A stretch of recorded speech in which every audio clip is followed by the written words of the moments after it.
আসসালামু আলাইকুম রহমতুল্লাহ। আরেকটা বিষয় নিয়ে আসলাম যে আসলে বর্তমান মার্কেটটা কিন্তু পরিবেশ পরিস্থিতির উপরে নেই। মার্কেটটা কিন্তু মূলত পরিবেশ পরিস্থিতির উপরে ডিপেন্ড করতেছে না। তাহলে কিসের উপরে ডিপেন্ড করতেছে?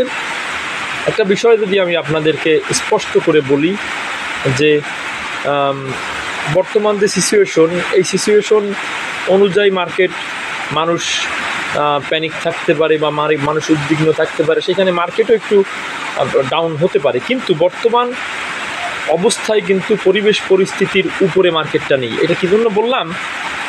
দেখেন, মার্কেট যেদিন প্রথমে খুললো 95 পয়েন্ট মাইনাসের পরে আবার 60 পয়েন্ট প্লাস, এরপরে আমরা টানা 3 দিন মাইনাস দেখলাম। আজকে কিন্তু অবস্থাটা গত 2-3 দিনের থেকে বেশি খারাপ। কারণ আজকে আপনার বৈষম্য ছাত্র বিরোধী আন্দোলনের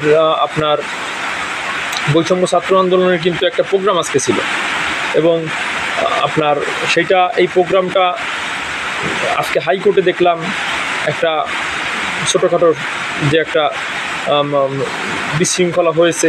চট্টগ্রামেও দেখলাম আপনার আদালত চত্বরে অনেক মানুষ, বরিশালে দেখলাম একটা ছোটোখাটো সংঘর্ষ হয়েছে। সব মিলিয়ে কিন্তু আজকে কিন্তু অবস্থাটা আমরা যেটা দেখলাম যে গত 2 দিনের থেকে বেশি খারাপ।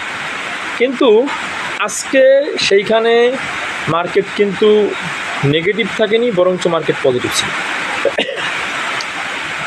এটা যদি পরিবেশ পরিস্থিতি সিচুয়েশনের উপর ডিপেন্ড করে মার্কেট পড়তো, তাহলে আজকেও মার্কেটটা পড়ে যেত।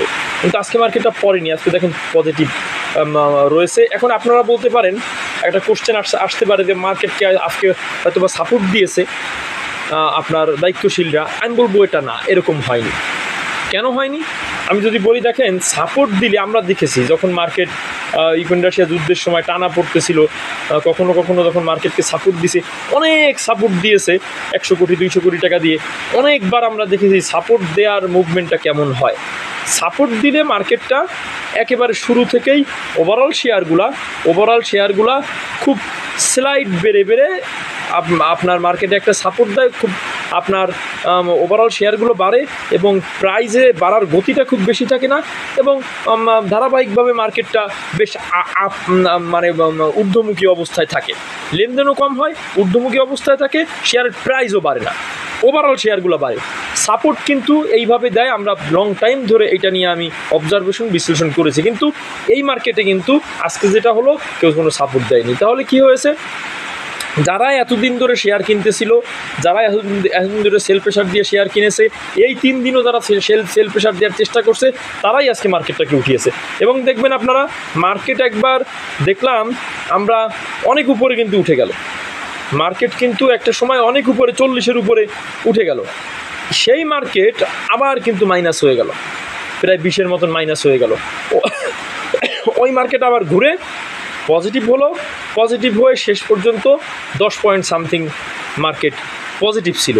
এবং এই মার্কেটের যে ফ্লাকচুয়েট ওঠানামা, অস্বাভাবিক ওঠানামা, এইটা মার্কেটে সাপোর্ট দিলে কখনো মার্কেটের আচরণ এরকম থাকে না, প্রথমত। দ্বিতীয় কথা হলো, গতদিন 433 কোটি টাকা লেনদেন, আজকে কিন্তু আমরা দেখেছি যে মার্কেটের লেনদেনটা 470 কোটি টাকা।